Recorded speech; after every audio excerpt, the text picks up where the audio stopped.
Les gens pensent aux lions comme à de fiers rois intouchables de la nature sauvage, ne s'inclinant jamais, ne suppliant jamais. Mais un matin, dans les plaines ouvertes de Makalu, cette image a volé en éclats. Un père lion, émacié après 5 jours sans nourriture ni repos, a fait quelque chose qu'aucun animal sauvage n'avait fait auparavant.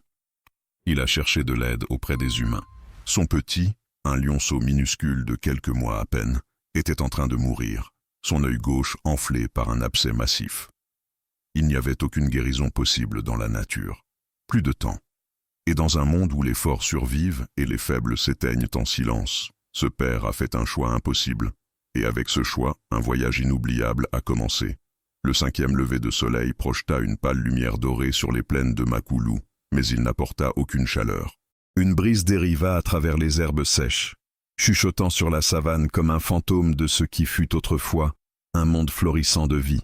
Sous les branches tordues d'un acacia épineux, un lionceau gisait immobile, recroquevillé maladroitement contre la terre, comme s'il essayait de se cacher de la douleur qui le consumait. Un côté de son visage était grotesquement enflé. Le renflement sous son œil brillait comme une ampoule pâle et étirée, tendue, contre nature et terrifiante. À côté du petit se tenait un lion mâle, silencieux et immobile. Son nom était Elias. Il ne faisait pas les 100 pas. Il ne rugissait pas. Il montait simplement la garde, les muscles de ses jambes tremblants, non d'épuisement, mais de quelque chose de plus profond, l'impuissance. C'était son fils, son unique. Le petit s'appelait Noah. Et depuis près de 5 jours maintenant, Elias n'avait pas quitté son côté.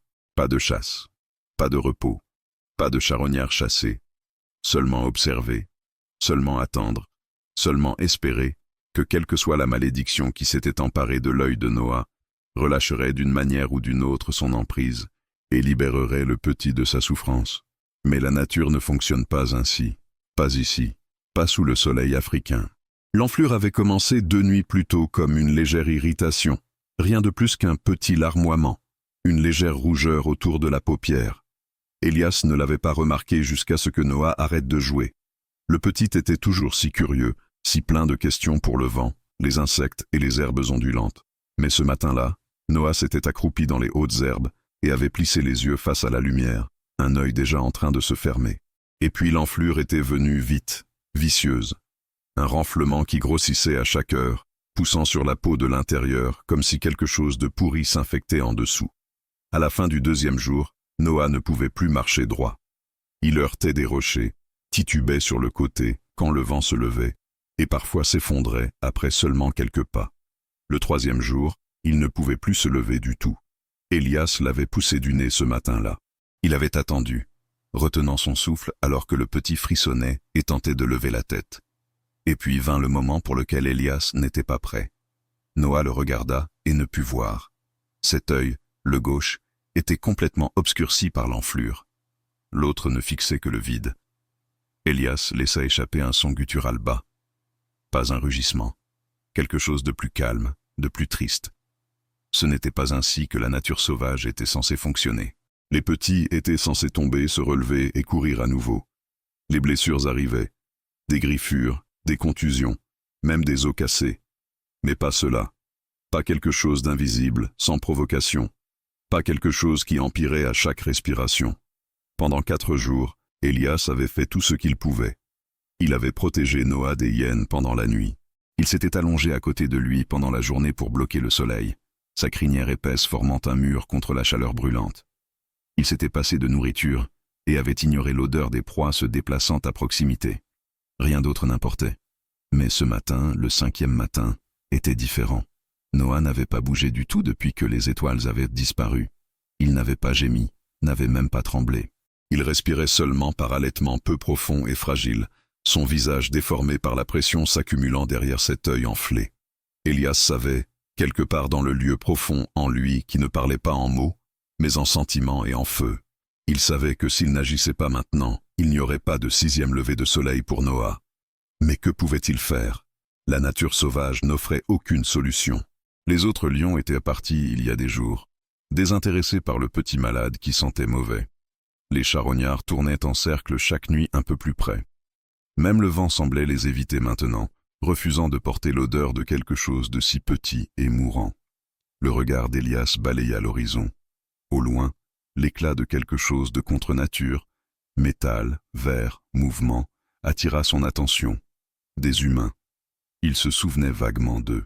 Un souvenir lointain de quand il était plus jeune, quand quelque chose de tranchant s'était logé dans sa patte, et qu'une étrange créature aux mains douces l'avait retiré. L'odeur de produits chimiques, la sensation d'être observé, pas chassé, pas en sécurité, mais pas en danger non plus. Pouvait-il aider? Il se retourna vers Noah, dont le flanc se soulevait et s'abaissait à peine. L'œil. Il semblait sur le point d'éclater. Pour la première fois de sa vie, Elias fit un choix qui défiait tout ce que sa lignée lui avait jamais enseigné. Il partit. Pas pour se nourrir, pas pour patrouiller un territoire, pas pour abandonner. Il s'éloigna de son fils, non par instinct, mais par désespoir. Pas à pas, tête basse, pose silencieuse sur la terre sèche, Elias se dirigea vers la seule chose qui restait et qui pourrait offrir de l'espoir, les humains. Et quelque part à travers les plaines, sous le soleil brûlant lent, le faible grondement d'un moteur commença à résonner à travers le silence. L'espoir est une chose fragile dans la nature sauvage, mais parfois, même ici, il grandit. Noah avait autrefois suivi chaque mouvement du monde avec de grands yeux curieux. Le balancement de l'herbe, le scintillement des insectes, l'ombre des oiseaux traversant le soleil. Rien n'échappait à son attention. Mais maintenant, le monde s'était rétréci à la douleur. L'enflure autour de son œil gauche avait grossi pendant la nuit, étirant la peau jusqu'à ce qu'elle paraisse fine et fragile, comme si elle pourrait se déchirer au moindre contact. L'œil lui-même était scellé, enfoui sous une pression qui pulsait à chaque battement de cœur.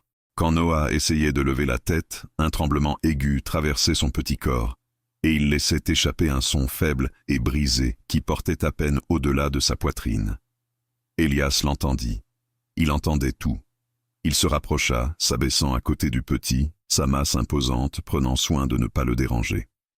Le lion pressa son nez doucement contre le cou de Noah, respirant l'odeur familière qui lui disait que son fils était encore en vie, pour l'instant. Mais l'odeur changeait. Il y avait une acuité en dessous, quelque chose de mauvais, quelque chose qui n'appartenait pas à la nature sauvage. Elias lécha le visage du petit, lent et délibéré. Sa langue effleura la zone enflée, et Noah tressaillit violemment. La douleur fut immédiate et écrasante. Elias se retira immédiatement, surpris, ses oreilles s'aplatissant, alors qu'un grondement bas montait dans sa poitrine. Il avait affronté des mâles rivaux, des troupeaux en débandade et des nuits remplies de dangers. Mais c'était différent. C'était une menace qu'il ne pouvait pas voir, ne pouvait pas combattre. Le petit essaya de se lever. Ses pattes avant poussèrent contre la terre, ses griffes s'enfonçant dans le sol sec. Pendant un moment, il sembla qu'il pourrait réussir. Puis ses jambes cédèrent. Noah s'effondra sur le côté, respirant rapidement et de manière irrégulière, l'effort ayant drainé le peu de force qui restait. La poussière s'accrochait à sa fourrure. Son bon œil fixait droit devant, sans mise au point, comme si le monde avait glissé juste hors de portée. Elias se tenait au-dessus de lui, déchiré entre l'instinct et la peur. Dans la nature, la faiblesse était impitoyable. Un petit qui ne pouvait pas marcher ne survivrait pas longtemps. Pourtant, chaque fibre de l'être d'Elias rejetait cette vérité. Il poussa Noah à nouveau, plus doucement cette fois, l'incitant à se reposer, à économiser l'énergie qui lui restait. L'enflure avait commencé à tirer la tête de Noah sur un côté. Son équilibre avait disparu. La pression derrière cet œil était implacable, volant non seulement sa vue, mais son sens de l'orientation, sa coordination, sa volonté de bouger. Chaque respiration venait plus lentement que la précédente. Elias se souvenait d'autres petits qu'il avait vus au fil des années, griffés, meurtris, même boitant après des jeux brutaux. Ses blessures s'estompaient. Le temps les guérissait. Celle-ci non. Celle-ci empirait à chaque heure, comme si quelque chose d'invisible se nourrissait de la force du petit. À midi, la chaleur devint insupportable. Elias se positionna de manière à ce que son ombre tombe sur le corps de Noah, bloquant le soleil du mieux qu'il pouvait. Il n'avait pas mangé depuis avant que l'enflure n'empire. Mais la faim n'importait plus. La survie s'était rétrécie à une vie fragile sous lui. La douleur dans l'œil de Noah n'était plus seulement de la douleur. C'était de la confusion, de la peur, la terreur de ne pas comprendre pourquoi son corps ne lui obéissait pas. Quand Elias bougeait, Noah essayait de le suivre du regard, mais sa tête traînait derrière, les mouvements retardés et incertains. Le petit ne faisait plus confiance à ses propres sens. Elias sentit quelque chose changer en lui, une réalisation silencieuse, lourde et irréversible. Ce n'était pas une blessure que le repos pouvait réparer. Ce n'était pas quelque chose que la patience pouvait résoudre. Quoi que ce soit qui se passait à l'intérieur de l'œil de Noah progressait, se répandant plus profondément, plus fort. Laissé seul, cela prendrait tout. Dans la nature sauvage, il n'y avait pas de réponse pour ce genre de crise de santé naturelle. Pas de remède, pas de soins vétérinaires d'urgence, pas de traitement médical caché dans l'herbe. Elias pouvait protéger son fils des prédateurs, de la faim, du froid, mais pas de cela. Alors que l'après-midi avançait, la respiration de Noah devint superficielle. Sa poitrine se soulevait à peine sous ses côtes. Elias s'abaissa une fois de plus, pressant son flanc contre le corps du petit, partageant la chaleur, partageant la présence. C'était le seul réconfort qu'il pouvait offrir. Quelque part au-delà des plaines, loin passés les acacias et les lits de rivières asséchées, les humains vivaient avec des connaissances qu'Elias ne possédait pas, des outils, des médicaments, le genre de sauvetage de la faune qui appartenait à un autre monde entièrement. Elias ne le comprenait pas, mais il comprenait ceci. Si rien ne changeait, Noah ne durerait pas un autre jour. Le soleil descendit plus bas, projetant de longues ombres à travers la savane. La lumière attrapa l'œil enflé, le faisant briller de manière contre nature. Elias le regarda, puis détourna les yeux, comme s'il refusait d'accepter ce que cela signifiait. Pour la première fois depuis la naissance de Noah, Elias sentit le sol sous lui bouger, non du danger, mais de la décision. Quelque chose en lui se préparait à rompre avec l'instinct, à choisir un chemin qu'aucun lion n'était censé prendre. Et la nuit, quand elle viendrait, ne serait pas clémente.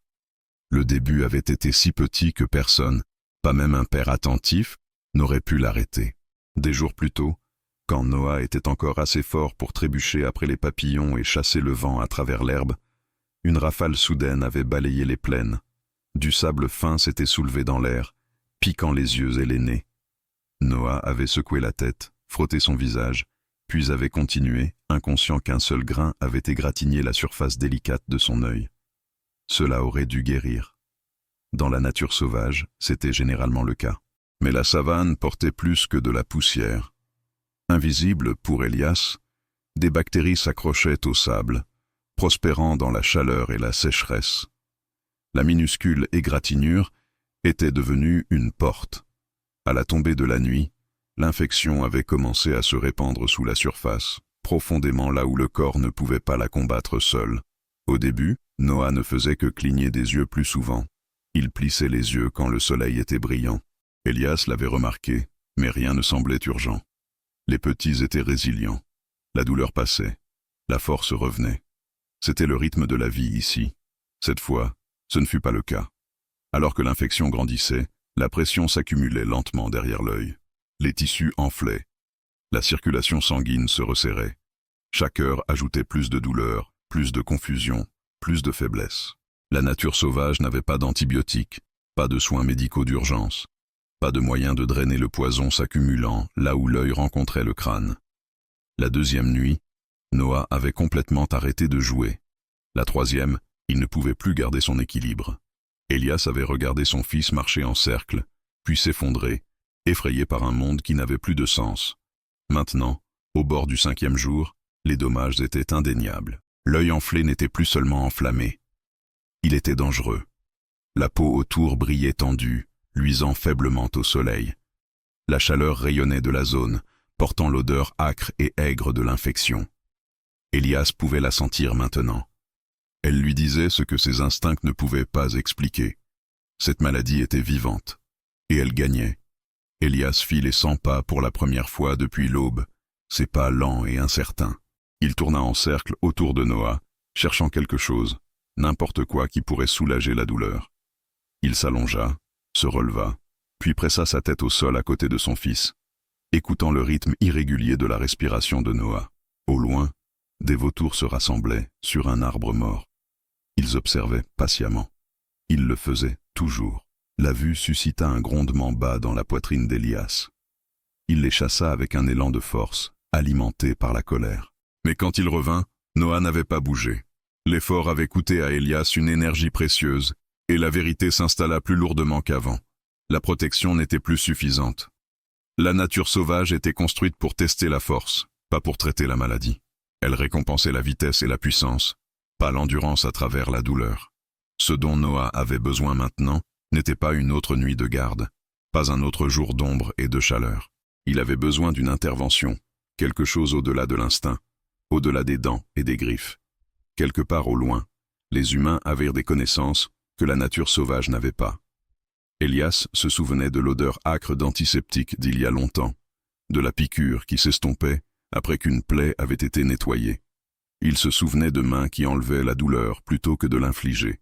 À l'époque, il s'était échappé dès qu'il l'avait pu. La confiance n'avait pas fait partie de l'échange. Maintenant, la confiance était tout ce qui restait. Elias revint aux côtés de Noah et s'allongea complètement, son corps courbé de manière protectrice autour du petit. Noah bougea faiblement, se penchant dans la chaleur, inconscient de combien il était proche de s'éteindre. Elias ferma les yeux un instant, mémorisant la sensation de la respiration de son fils, son poids, le son. Ce n'était pas une reddition, c'était une compréhension. L'infection ne s'arrêterait pas d'elle-même. Non traitée, elle se répandrait plus profondément, menacerait le cerveau et mettrait fin à tout. Elias ne connaissait pas les mots pour cela. Abcès, pression, septicémie. Mais il en comprenait le sens tout de même. Si Noah allait survivre, la réponse ne viendrait pas de l'herbe sous eux. Alors que le soleil descendait et que la lumière s'adoucissait, Elias leva la tête et regarda une fois de plus vers l'horizon lointain, où les chemins humains croisèrent la terre. Conservation de la faune, traitement médical, intervention d'urgence, ce n'étaient pas des concepts qu'il connaissait, mais il connaissait l'espoir quand il le ressentait. Et l'espoir, aussi fragile qu'il soit, attendait quelque part au-delà des plaines. Quand la nuit vint, Elias ne dormit pas. Il attendit. Les nuits étaient devenues plus longues, bien que la lune passait toujours au-dessus dans son indifférence habituelle. Pendant 4 cycles complets des étoiles, Elias n'avait pas dormi. Pas vraiment. Pas le genre de sommeil qui permet au corps de se réparer ou à l'esprit de se reposer. Ses yeux restaient à moitié ouverts dans l'obscurité, ses oreilles captant chaque bruissement dans l'herbe, chaque bourdonnement d'insectes, chaque ombre qui pourrait s'approcher trop près. Noah ne bougeait plus beaucoup. La petite poitrine du lionceau se soulevait et s'abaissait, mais plus faiblement que la nuit précédente. Elias comptait chaque respiration dans sa tête, les gardant comme s'il pouvait d'une manière ou d'une autre protéger son fils en les suivant. Mais les nombres n'étaient pas une défense. Ils ne faisaient que marquer à quel point le danger s'était rapproché. Pendant la 2e nuit, des hyènes s'étaient approchées. Leur rire avait résonné à travers la plaine, aigu et cruel. Elias s'était alors tenu grand, sa crinière hérissée, et avait rugi si profondément que le sol lui-même semblait trembler. Les charognards s'étaient dispersés, mais il savait qu'ils reviendraient. Il le faisait toujours quand la faiblesse persistait. La 3e nuit apporta plutôt le silence. Un visiteur encore plus cruel. Pas de vent, pas de son de troupeau lointain, juste l'immobilité. Le genre qui faisait sentir au monde qu'il retenait son souffle. Elias s'enroula autour de Noah plus étroitement qu'auparavant, son grand corps formant un mur de muscles et de chaleur. Il sentait la chaleur montant de l'œil infecté, maintenant pire que jamais. La peau autour était devenue d'un rouge foncé, presque noir. L'enflure atteignait maintenant la tempe du petit, une pression si intense qu'elle semblait sur le point de se fendre. Et pourtant, Noah ne pleurait pas. Il n'avait pas fait de son en heurts. La douleur avait même volé cela. La nature sauvage ne tenait aucune pitié pour les malades. C'était la règle qu'Elias avait toujours connue. Pourtant, en regardant son fils souffrir, immobile, impuissant, quelque chose en lui se rebellait contre elle. Les règles n'avaient plus de sens. À quoi servait la force si elle ne pouvait pas protéger? La 4e nuit, un nouveau son arriva. Pas du bush, pas du ciel. De Noah. C'était petit, juste un gémissement doux et haletant. Mais cela perça Elias plus vivement que n'importe quelle griffe. Ce n'était pas juste de la douleur, c'était un plaidoyer, le genre de son qu'un petit fait quand il ne comprend plus ce qui arrive à son propre corps. Elias se leva rapidement, agité, balayant l'horizon encore et encore, les arbres lointains, les étoiles, la forme des collines. Mais rien ne changeait jamais. Ce monde n'offrait pas de soutien médical, pas d'aide vétérinaire, pas d'intervention d'urgence. Il offrait le silence, la mort et l'attente. Noah toussa, sec et faible, et son corps bougea involontairement. Elias se précipita à ses côtés et le poussa du nez, doucement d'abord, puis plus fort. Noah ne répondit pas. Le souffle continuait, mais à peine. L'œil. Il fuyait, maintenant. Un mince filet de liquide jaune avait commencé à suinter du coin. L'infection avait trouvé son chemin vers l'extérieur, mais pas assez. Pas assez vite. Elias baissa la tête, pressant son front doucement contre celui de Noah. Il resta là, immobile pendant longtemps. Il le perdait. Et il n'y avait plus rien à essayer. Au loin, un bruit, faible, métallique, contre nature. Pas un prédateur, pas une proie. Elias leva la tête. Il revint. Un son roulant bas. Il l'avait entendu auparavant. Il y a de nombreuses saisons. Des véhicules. Des machines humaines. Un mouvement qui n'appartenait pas au rythme naturel des plaines. Pouvait-il aider? Elias ne savait pas, mais le souvenir de l'odeur d'antiseptique et de gants caoutchoutés étranges remonta en lui. Des années plus tôt, il avait été blessé dans un combat territorial. Un camion s'était approché, trop vite pour fuir. Un bang fort, puis l'obscurité. Quand il s'était réveillé, la douleur dans sa jambe avait disparu. Quelque chose l'avait changé, réparé. Il s'était enfui dès qu'il avait pu se tenir debout.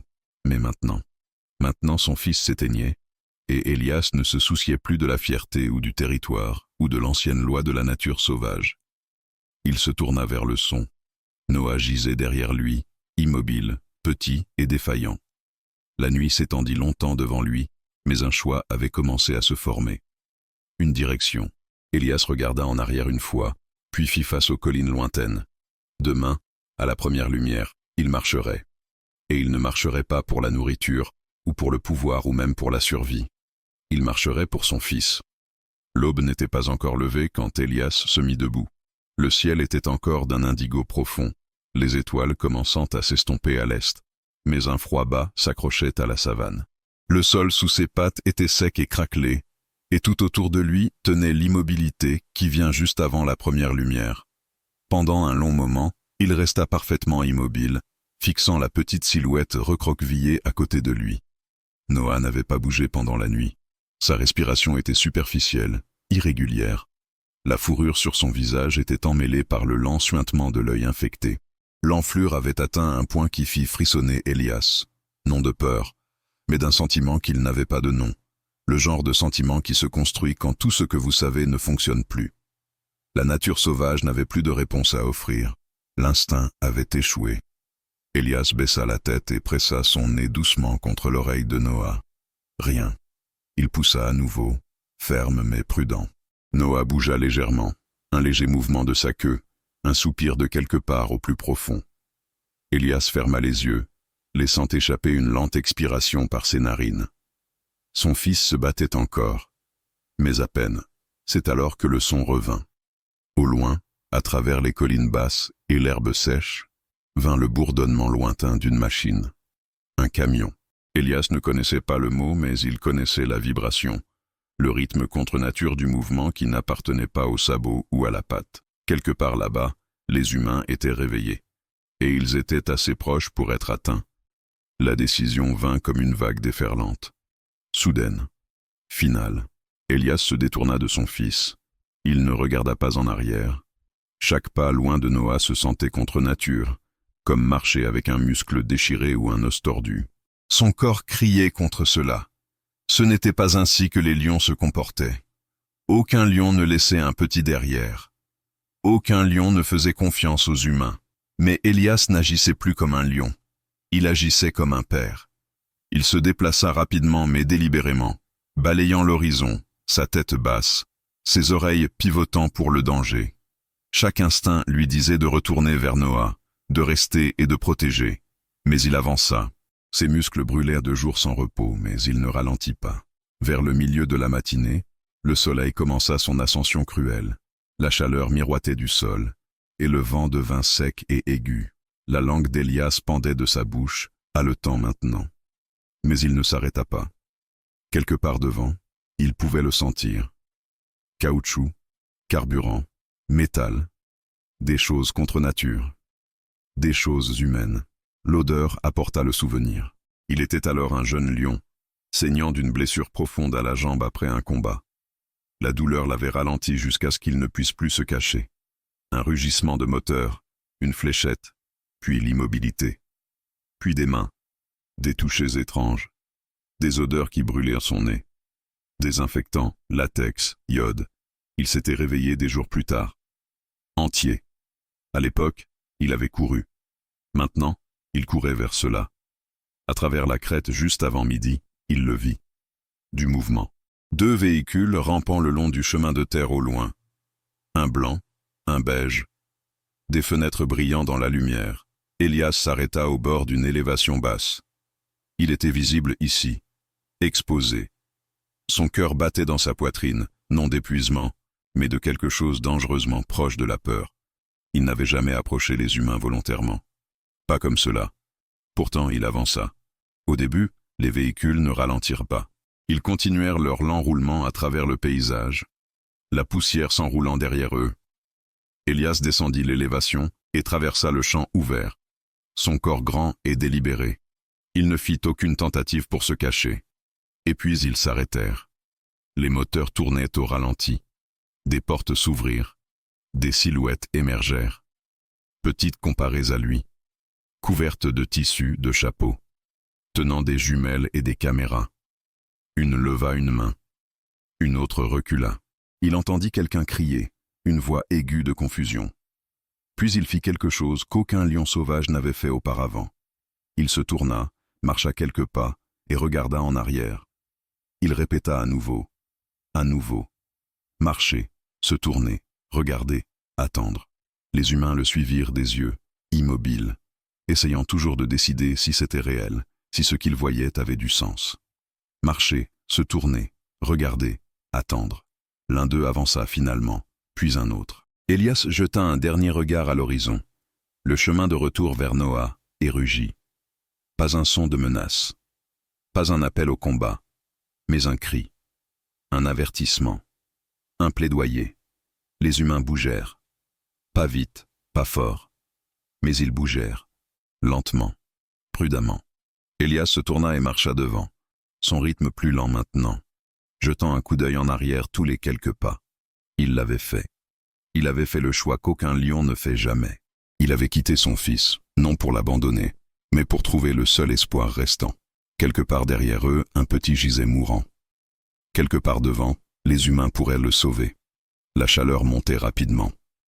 Au moment où Elias commença à guider les étrangers à travers les plaines, l'air miroitait de vagues de chaleur, déformant les arbres et les collines lointains. Les humains gardaient leur distance, suivant prudemment derrière. Leurs véhicules avaient été laissés loin derrière eux maintenant, garés au bord d'un chemin de terre qui voyait rarement la vie en dehors des antilopes qui passaient ou d'un éléphant errant. Mais aucun d'eux n'avait jamais suivi un lion auparavant, et certainement pas comme cela.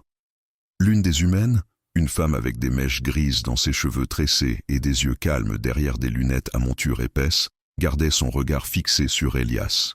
Son nom était Sarah Coleman, une responsable senior de la conservation de la faune qui avait travaillé en Afrique de l'Est pendant plus de 3 décennies. Elle avait étudié les lions, les avait suivis, les avait endormis avec des fléchettes, les avait sauvés. Mais cela était autre chose. « Tu vois ce qu'il fait ?» murmura-t-elle à la jeune assistante vétérinaire à côté d'elle. « Il nous guide. » L'assistante, Michael Reyes, hocha à peine la tête. Ses yeux étaient verrouillés sur les mouvements d'Elias, gracieux, délibérés, mais teintés d'urgence. Le mâle marchait 10, peut-être 15 pas, puis s'arrêtait. Il jetait un coup d'œil par-dessus son épaule, attendant. Quand il voyait que les humains étaient toujours là, toujours en train de suivre, il bougeait à nouveau. Le schéma se répétait encore et encore, sans faille, pas aléatoire, pas un comportement animal, intentionnel. La petite équipe se déplaçait en silence, leurs bottes craquant sur l'herbe sèche et le sol craquelé. Le seul son était le vent et le rythme lent et régulier des pattes d'Elias pressant dans la terre devant eux. Des heures passèrent. Elias ne fit pas de pause pour l'eau, ou le repos, ou l'ombre. La direction était claire, inchangée, conduite par quelque chose de plus profond que l'instinct, quelque chose de beaucoup plus fragile. l'espoir. Sarah avait vu des blessures de toutes sortes, des pièges, des blessures par balle, la famine, des membres cassés. Mais elle n'avait jamais vu un lion sauvage quitter son petit. Pas à moins que le petit ne soit mort. Et pourtant, celui-ci ne pleurait pas. Il guidait. Ils traversèrent un lit de rivière abandonné, puis montèrent une élévation étroite où la savane s'étendait sur des kilomètres. La chaleur était étourdissante maintenant, mais le lion ne vacillait pas. Sarah pressa un chiffon humide sur son cou, puis leva les yeux juste à temps pour voir les pattes d'Elias. Il se tourna vers elle. Pendant un moment, pas plus de 2 secondes, leurs yeux se rencontrèrent. Et dans cet instant bref et impossible, elle sentit quelque chose passer entre eux. Pas la peur, pas la domination, un plaidoyer. Puis il se tourna à nouveau et continua. Vers le milieu de l'après-midi, le groupe était fatigué, assoiffé et silencieux. Mais aucun d'eux ne s'arrêta, aucun d'eux n'osa. Parce que maintenant ils le croyaient aussi. C'est une urgence médicale, murmura Michael sous son souffle. Quoi que ce soit qui attend au bout de tout ça, c'est grave. Sarah ne répondit pas.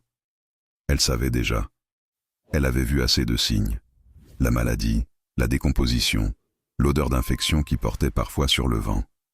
Et maintenant, elle remarqua autre chose. Les vautours, ils étaient revenus, tournant en cercle loin devant, bas et lent. Observant. Attendant. Sarah accéléra le pas. Derrière elle, l'un des membres de l'équipe contacta la clinique mobile par radio. « Soyez prêts, nous pouvons avoir un petit en état critique. Nous aurons besoin d'un soutien complet. Perfusion, antibiotiques, équipement de drainage. C'est probablement un abcès. Préparez-vous pour une intervention de sauvetage de la faune. » Elias se déplaça plus vite maintenant. Le dernier tronçon de terre descendait vers un bouquet d'arbres épars. L'air était plus épais ici, plus lourd. Les vautours étaient de plus proche maintenant, leur forme sombre dérivant juste au-dessus de l'horizon. Le cœur de Sarah battait plus vite. Elle tendit la main vers le fusil tranquillisant en bandoulière sur son dos, juste au cas où. Mais elle ne le leva pas à moins qu'elle ne doive. Finalement, Elias s'arrêta. Pas le genre d'arrêt pour attendre, le genre d'arrêt qui dit « nous sommes arrivés ». Il regarda en arrière une dernière fois, puis se tourna et marcha lentement dans les broussailles. Les humains suivirent, prudemment, silencieusement. Là, sous l'ombre d'un acacia épineux, gisait Noah. De loin, il semblait qu'il dormait peut-être, mais alors qu'il s'approchait, les yeux entraînés de Sarah virent la vérité. L'œil gonflé, la montée et la descente peu profonde de sa poitrine, la contraction de sa patte arrière, l'écoulement le long de sa joue. « Oh non !» murmura-t-elle, tombant à genoux. Michael était déjà en train d'ouvrir sa trousse médicale d'urgence. C'est un gonflement orbital avancé, définitivement un abcès, possiblement septique. Si nous ne soulageons pas cette pression bientôt, il ne va pas s'en sortir. Sarah se tourna vers Elias, qui avait reculé mais pas loin. Il se tenait juste derrière un buisson bas, tête baissée, épaules tendues, regardant. Elle plaça une main sur son cœur, puis l'étendit vers lui. « C'est bon, » dit-elle doucement. « Nous sommes ici pour aider. » Le lion ne bougea pas, mais il ne courut pas non plus. Il y a des moments dans la nature sauvage où le temps ne suit plus son rythme habituel. Il s'étire douloureusement lent ou s'effondre en un clin d'œil. Pour Sarah Coleman, alors qu'elle s'agenouillait à côté du petit malade, tout semblait suspendu. Noah était à peine en vie. Sa respiration était superficielle et erratique, ses côtes bougeant à peine sous la fourrure emmêlée. L'œil du côté gauche de son visage était maintenant grotesquement enflé, plus grand qu'elle n'en avait jamais vu chez un petit sauvage. Le tissu environnant était enflammé et décoloré, l'infection se répandant plus profondément, menaçant plus que la vue seule. Michael n'hésita pas. Il ouvrit sa mallette de terrain et appela calmement. « Nous avons besoin de fluide, d'anesthésie locale, d'iode et d'un scalpel. Préparez-vous pour un drainage immédiat. » L'équipe se déplaça rapidement mais sans panique. Ils s'étaient entraînés pour cela. Traitement d'urgence sur le terrain, chirurgie mobile de la faune, même des procédures pédiatriques critiques. Mais jamais sous les yeux d'un lion sauvage. Elias se tenait à seulement 3 mètres, immobile, regardant. Le regard du lion ne quittait jamais les mains qui touchaient son fils.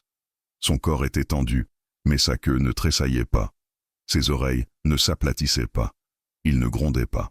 Il regardait seulement, comme s'il retenait chaque instinct par pure volonté.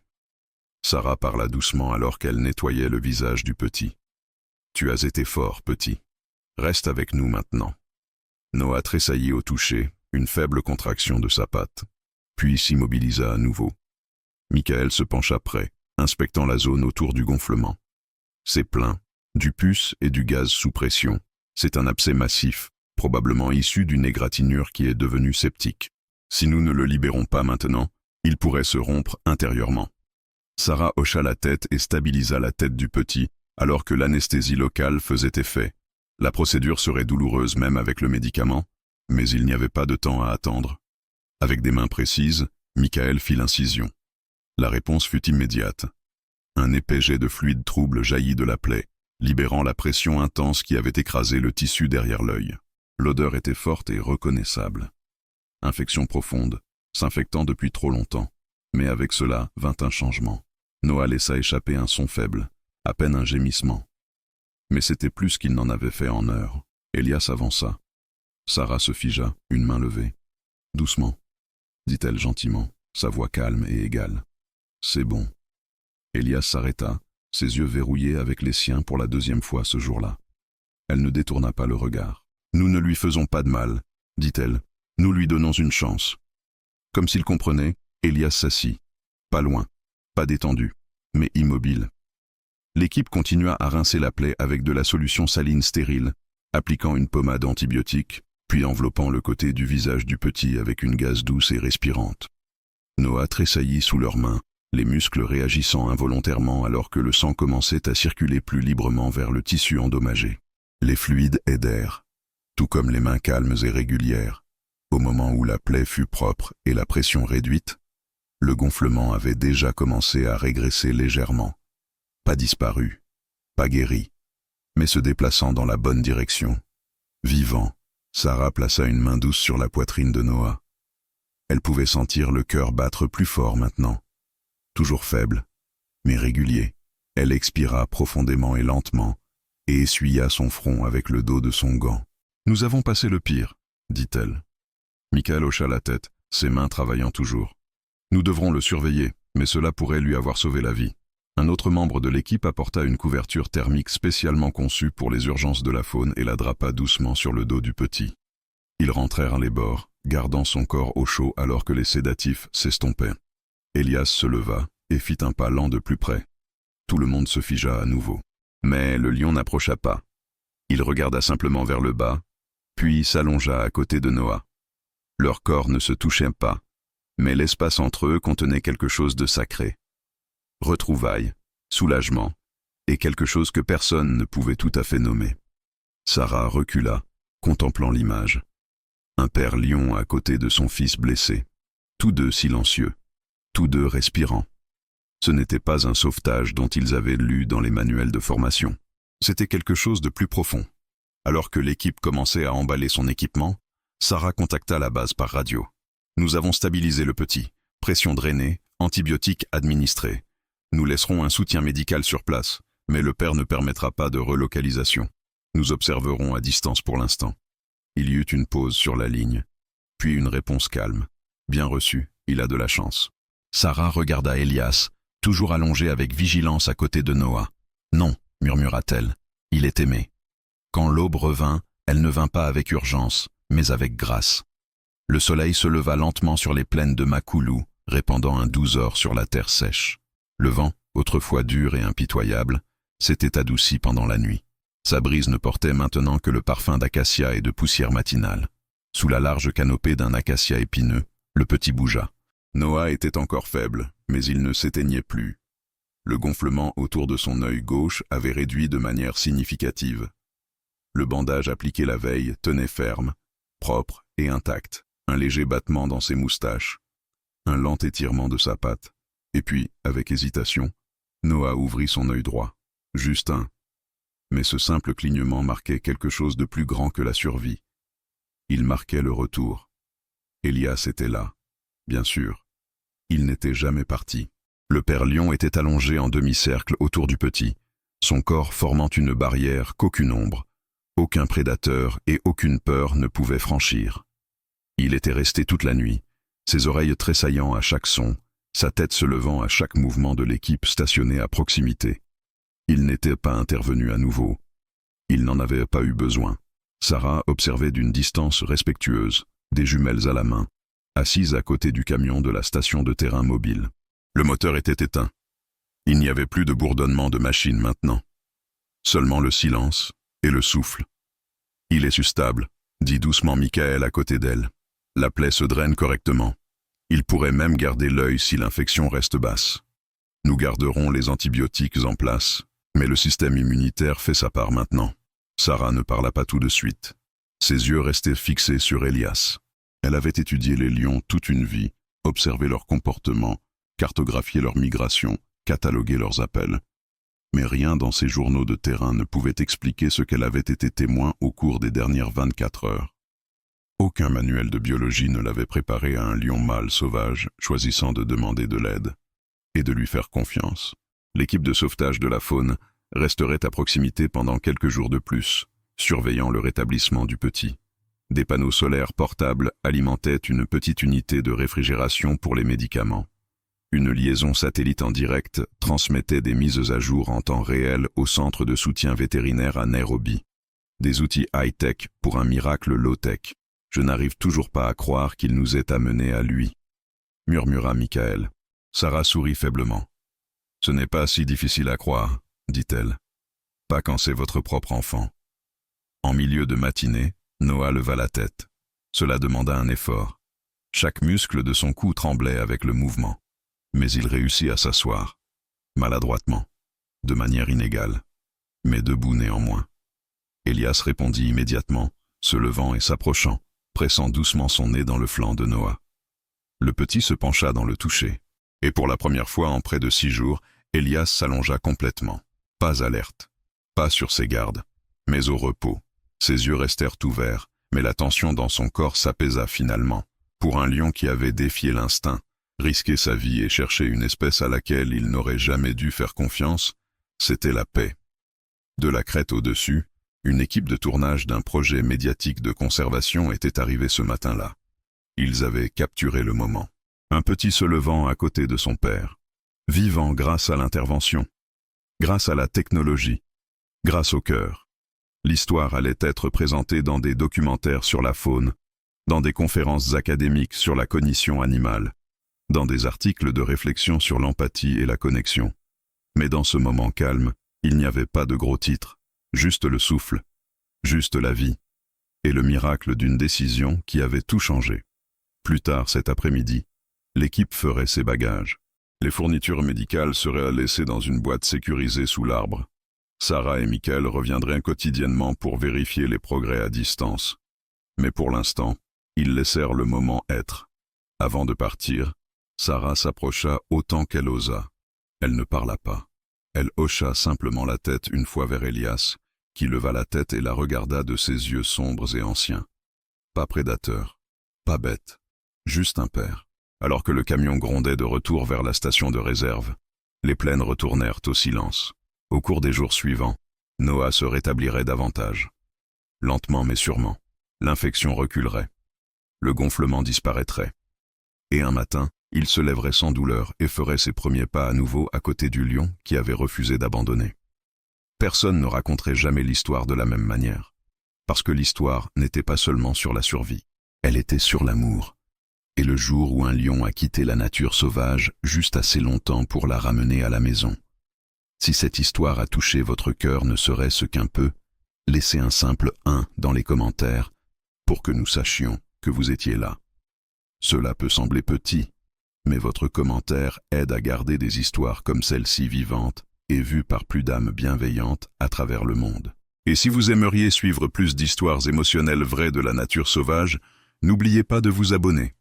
Nous avons beaucoup d'autres voyages qui vous attendent. Des histoires de courage, de connexion et du genre d'amour qui traversent toutes les frontières. Nous vous verrons dans la prochaine.